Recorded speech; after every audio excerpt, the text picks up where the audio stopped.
अस्सलाम वालेकुम नाज़रीन, मैं हूं ज़मीर हैदर और आप देख रहे हैं मेरा यूट्यूब चैनल। नाज़रीन, इस वक्त पाकिस्तान में एक मजहबी व सियासी जमात है तहरीक लब्बैक पाकिस्तान, और वो लोग निकले हुए हैं सड़कों पर, जिसकी वजह से इस्लामाबाद भी बंद हो चुका हुआ है। तकरीबन कंटेनर्स पे कंटेनर्स लगा दिए गए हैं तमाम एंट्री पॉइंट्स पे इस्लामाबाद में। लेकिन ये तहरीक लब्बैक पाकिस्तान की जो अपडेट्स हैं वो ये हैं कि इस वक्त वो मुरीद के जीटी रोड से, मतलब लाहौर से निकल कर अब वो मुरीद के पर आकर बैठे हुए हैं, और उन्होंने ऐलान किया है कि इतवार की सुबह 5 बजे वो फजर की नमाज पढ़कर जो उनके लोग शहीद हुए हैं उनका जनाजा पढ़कर उसके बाद वो लोग दोबारा इस्लामाबाद की तरफ चढ़ाई कर देंगे। उससे पहले उन्होंने ऐलान किया था कि अगर वो सब जितने भी उनके फॉलोअर्स हैं अगर वो यहां तक नहीं पहुंच सकते तो वो जहां जहां पर भी हैं, जिस जिस शहर में भी हैं, उस शहर को वो लॉकडाउन कर दें, बंद कर दें। अभी तक इतलात ये हैं कि जो तहरीक लब्बैक पाकिस्तान है उसकी तकरीबन 25 अमवात, ये उनके तर्जुमान तहरीक लब्बैक पाकिस्तान की तरफ से ये कहा जा रहा है कि उनके 25 जो हैं जो लोग हैं वो शहीद हो चुके हुए हैं। तकरीबन 200 से जायद या 200 के लगभग जो हैं जख्मी हैं, और उनका क्लेम यह है कि 50 लोग जो हैं कम अज कम उसमें से वो क्रिटिकली इंजर्ड हैं, यानी कि सीरियस उनकी कंडीशन है। लेकिन उनका क्लेम यह है कि वो जिस अस्पताल में भी लेकर जा रहे हैं उनको वहां पे इलाज नहीं दिया जा रहा, ये उनका क्लेम है। और अगर उनको इलाज ना मिल सका तो शायद उनमें से कुछ लोग जो हैं वो भी जान बहक हो सकते हैं। और लेकिन दूसरी जानिब पुलिस का एक वर्जन है, वो कहते हैं कि जी हमारे तकरीबन 100 से जायद जो लोग हैं इंजर्ड हैं, 5 से 6 क्रिटिकल हैं, और कुछ अभी तक लापता भी हैं, जो कि उसके मुतालिक भी बताएंगे कि ये इतलात बेसिकली डीआईजी ऑपरेशंस फैसल जो हैं फैसल कामरान साहब ने आज एक प्रेस कॉन्फ्रेंस में बताया उन्होंने। नाज़रीन, अब इसका बैकग्राउंड कुछ इस तरह है, उसके बाद हम बताएंगे कि हुकूमत क्या कह रही है। पहले यहाँ आपको बता देते हैं कि जी जो आज बेसिकली एक और डेवलपमेंट ये हुई है कि एक कराची में उलमा ने एक प्रेस कॉन्फ्रेंस की जिसमें मुफ्ती मुनीफ साहब की सरबराही में, और उन्होंने हुकूमत को फौरी तौर पर एक कमेटी तश्कील देने को कहा है, और उनको कहा है कि वो कमेटी जो है आला सतही कमेटी इन सियासी जमात व मजहबी जमात जो है इससे मुज़ाकरात करें और मामला हल किया जाए। और दूसरी जानिब उन्होंने इस जो मजहबी जमात को है उसको भी ये कहा है कि वो अपना फौरी तौर पर जो है एहतजाज खत्म करें, क्योंकि पहले ही बहुत ज्यादा नुकसान हो चुका हुआ है जानी व माली, और इसको वो उनको खत्म करना चाहिए और मुज़ाकरात की तरफ आना चाहिए। और उन्होंने इस बात पर भी मुफ्ती मुनीफ साहब ने कहा कि जो साद रिजवी साहब की फैमिली के लोग अरेस्ट किए गए हैं, उनकी अहलिया, उनकी बेटी, उनकी बहनें और उनकी वालदा, उनको फौरी तौर पर रिहा करने का भी मुतालबा कर दिया है। और दूसरी जानिब नाज़रीन, ये एक जो है इनकी तंजीम,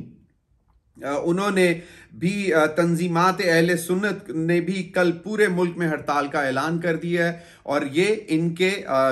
उसमें जो तहरीक लब्बैक पाकिस्तान के साथ जो ज्यादतियां हो रही हैं, जो मार कुटाई हुई है, जो उनके लोगों को मारा जा रहा है, तो उनके हमायत में उन्होंने कल हड़ताल का ऐलान किया है पूरे पाकिस्तान में। और लेकिन मेजर जो उनका जो स्ट्रेस था, जिस चीज़ पे उन्होंने जोर दिया वो यही था, उलमा की जो प्रेस कॉन्फ्रेंस थी उन्होंने ये कहा कि हुकूमत एक आला सतही कमेटी तश्कील दे। और उन्होंने कहा कि इसमें ताखीर क्यों हुई है, क्योंकि अगर 2 अक्टूबर को उन्होंने अनाउंस किया था कि वो 10 तारीख को इस्लामाबाद पहुंचेंगे और वो अपना वहां पे एहतजाज रिकॉर्ड कराएंगे। और एहतजाज किस लिए रिकॉर्ड कराना है, वो गजा के जो मुसलमान हमारे भाई हैं, बहन भाई, बुजुर्ग, बच्चे, औरतें, उनके ऊपर जो जुल्म ढाए गए उनसे इजहार यकजहती के लिए ये जो है मजहबी जमात निकल रही थी। लेकिन अब सवाल ये पैदा होता है कि भी वहां पर तो हमास और इजराइल में तो बाकायदा तौर पर जंग बंदी का ऐलान हो चुका हुआ, दोनों जंग बंदी के लिए रजामंद हो चुके हुए हैं। और इस हवाले से अब क्या जरूरत है इनको कि ये अभी भी इस बात पर बजिद हैं कि वो इस्लामाबाद पहुंचे, और इस्लामाबाद पहुंचकर उनका शायद अज़ाइम कुछ ये थे कि शायद वो अमरीकी सफारत खाने के बाहर जाके एहतजाज अपना रजिस्टर करवाना चाहते थे, रिकॉर्ड करवाना चाहते थे। लेकिन उसके बाद आपको मालूम है तो 2 तारीख को उन्होंने अनाउंस किया था, उसके दौरान से लेके 8 तारीख तक उनके साथ मुज़ाकरात बाकायदा आला सतही की कमेटी बनाकर, जिसमें वफाक के लोग भी होते, सूबाई हुकूमत के लोग भी होते, आपके इंटीरियर मिनिस्टर होते मोहसिन नकवी साहब, और वो जाकर उनसे मुज़ाकरात करते और उनसे बातचीत करते, या उनको उस बात पर कन्विंस करते कि जी आप लाहौर से क्यों निकल रहे हैं, आप लाहौर में मीनार पाकिस्तान पर एक इज़हार यकजहती के लिए, फ़लस्तीनी बहन भाइयों के साथ इज़हार यकजहती के लिए एक जलसा आप मीनार पाकिस्तान में रख लें, आपका मैसेज कन्वे हो जाएगा। लेकिन ऐसी कोई कोशिश नहीं की गई, और उसके बाद 8 अक्टूबर की रात से बाकायदा तौर पर ऑपरेशन शुरू कर दिएगा पंजाब के मुख्तलिफ इलाकों में, खासतौर पर लाहौर में, और इस तहरीक लब्बैक पाकिस्तान के लोगों को अरेस्ट करना शुरू कर दिया, पकड़ धकड़ शुरू हो गई, और उसके बाद फिर वो भी आगे से वायलेंट हो गए। और अब ये एक बड़ा एक अजीब सी बात है कि अगर हुकूमत की तरफ से संजीदा कोशिश होती तो शायद ये मामला इस नहज तक ना पहुंचते, क्योंकि अब अगर वो ये कह रहे हैं कि जी हमने हर हाल में इस्लामाबाद पहुंचना है, तो वो अभी मुरीदके में बैठे हैं, तो वो अगले 5 दिन, अगले 24 घंटे, 48 घंटे, हफ्ता, 10 दिन, या जितने दिनों में भी वो अगर बाज नहीं आते और कोशिश जारी रखते हैं इस्लामाबाद पहुंचने की, तो इसका मतलब है इस्लामाबाद कंप्लीटली लॉकडाउन रहेगा, बंद रहेगा, कंटेनर्स लगा के तमाम एंट्री पॉइंट्स बंद रखे जाएंगे। तो ये एक बहुत बड़ा सवाल है, और ये शायद हुकूमत की कारकर्दगी पर भी बहुत बड़ा सवालिया निशान बनेगा कि इतने रोज, और अगर आपको याद हो कि तहरीक लब्बैक पाकिस्तान ने चंद साल पहले, कोई 7-8 साल पहले,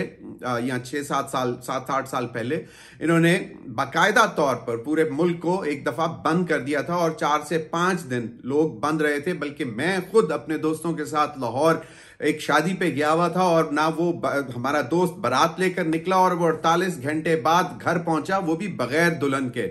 तो वो बारात भी अपने टाइम, अपनी जहां पे उसने पहुंचना था वो नहीं पहुंच सकी, और हम 4 से 5 दिन मैसूर रहे लाहौर में, और उसके बाद हम वहां से निकल सके।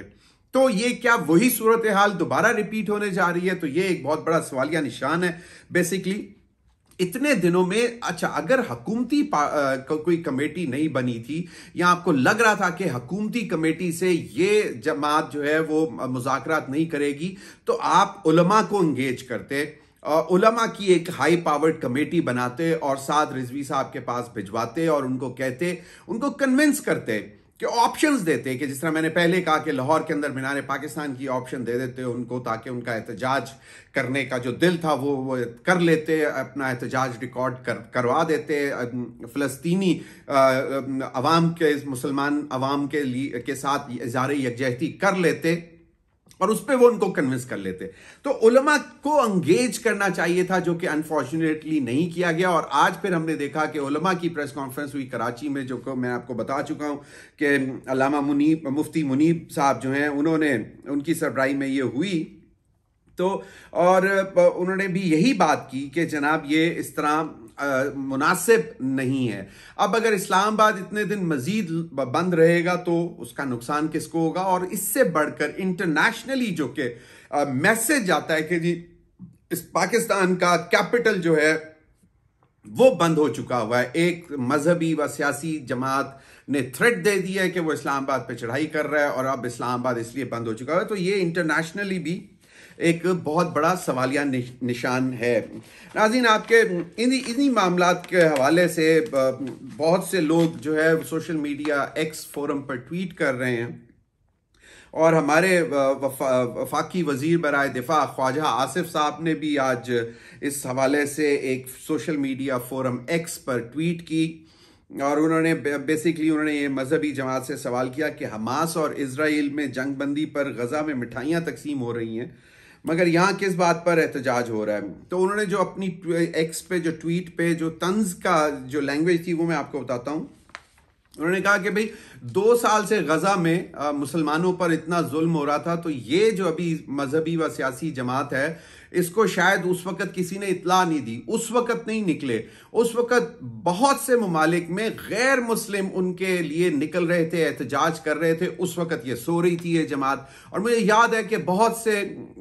सोशल मीडिया फोरम्स पर इस जमात से, तहरीक लब्बैक पाकिस्तान से सवाल उठाए जा रहे थे कि भाई आप लोग क्यों सो रहे हो, जबकि फ़लस्तीन में गजा के मुसलमानों पर इतना जुल्म हो रहा है।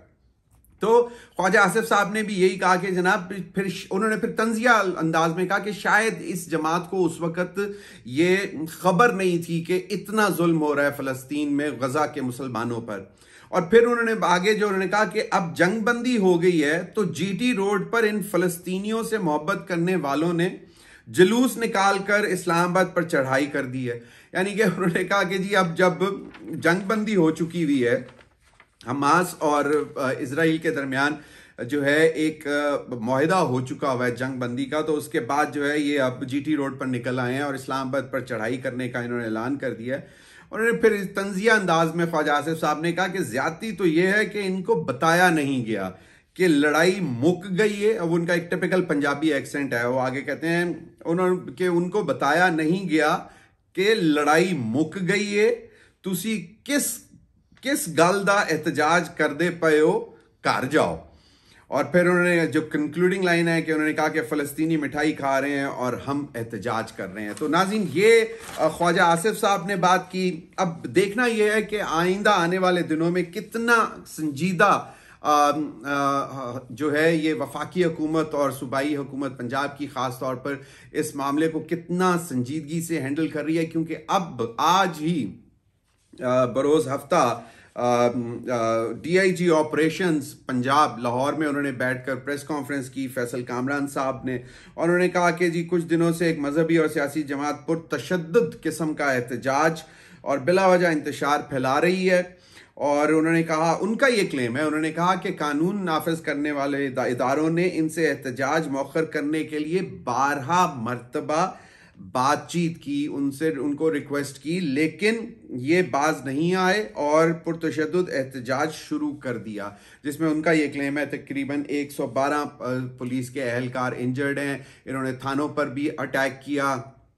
इन्होंने थानों की गाड़ियों पर भी गाड़ियों को भी तोड़ फोड़ की, आम आवाम की गाड़ियों को तोड़ा फोड़ा, आम जो इमलाक है, आम लोगों की इमलाक यानी कि प्राइवेट प्रॉपर्टीज़ को भी नुकसान पहुंचाया है। लेकिन उन्होंने कहा कि भाई अगेन वही बात कि जी ये बता ही नहीं रहे कि भाई एहतजाज किस बात का कर रहे हैं। तो वो जो रीज़न वही जो ख्वाजा आसिफ साहब ने की वो ही इन्होंने भी की कि जी जब मुल्क तरक्की की तरफ गामजन है तो ये एक ऐसी मजहबी व सियासी जमात है जो कि सड़कों पर निकल आई है, पुरतशद्दुद एहतजाज की तरफ जा रही है। और उन्होंने कहा कि अगर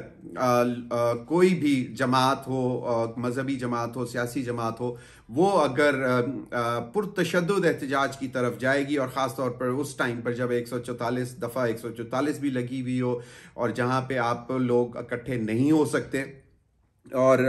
लोगों का इज्तिमा करने पर बैन हो, उस सूरत हाल में अगर कोई भी ऐसी कोशिश करेगा तो उसको आईनी हाथों से रोका जाएगा। तो अब सबसे बड़ा सवाल जो है इस वक्त वो यही है कि जनाब इस्लामाबाद का क्या हाल हो चुका हुआ है। वो मैंने आपको बताया कि पिछले कम से कम 48 घंटे हो गए हैं कि लॉकडाउन चल रहा है। इस्लामाबाद के विद इन इस्लामाबाद तो शायद इतनी प्रॉब्लम नहीं है, लेकिन रेड जोन से परली तरफ जाना मुश्किल है। फिर अब क्योंकि इस्लामाबाद अब लिमिटेड तो रहा नहीं, बहुत फैल चुका हुआ है, तो मेन शाहराहों से आगे भी इस्लामाबाद है तो वहां लोगों को आने जाने में तकलीफ हो रही है। तो ये इस वक्त सूरत है। लेकिन इस्लामाबाद के अंदर के दाखिल होने के एंट्री पॉइंट्स तो तकरीबन सारे बिल्कुल बंद हो चुके हुए हैं, जिससे लोगों को खासी परेशानी का सामना है। तो ये एक बड़ी जो है सिचुएशन डेवलप हो चुकी हुई है। अब देखते ही हैं कि क्या जो ये मजहबी जमात व सियासी जमात जो है वो मुज़ाकरात की तरफ आएगी कि नहीं आएगी, क्योंकि इस वक्त उनका गुस्सा जो है वो बहुत ऊपर गया हुआ है, उनके गुस्से का पारा बहुत हाई है। उसकी वजह यह है कि वो क्लेम कर रहे हैं कि उनके 50 से ज़्यादा लोग जो हैं, या 50 के लगभग 50 लोग जो हैं उनके शहीद हो चुके हुए हैं, मारे गए हैं पुलिस और लॉ एनफोर्सिंग एजेंसीज के तसादुम में। आज भी आपको मालूम है कि जीटी रोड पर मुख्तलिफ मुकामात पर शेल्स, गैस शेल्स फायर किए गए और काफ़ी ज़ोर से उनको रोकने की कोशिश जारी है, लेकिन वो अभी तक पुरज़्म है कि उन्होंने इस्लामाबाद की तरफ आना है। तो अब देखते हैं आइंदा चंद घंटों में क्या सूरत हाल बनती है। अब तक की सूरत हाल तो जो है वो मैंने आपको बता दी। बहुत बहुत शुक्रिया।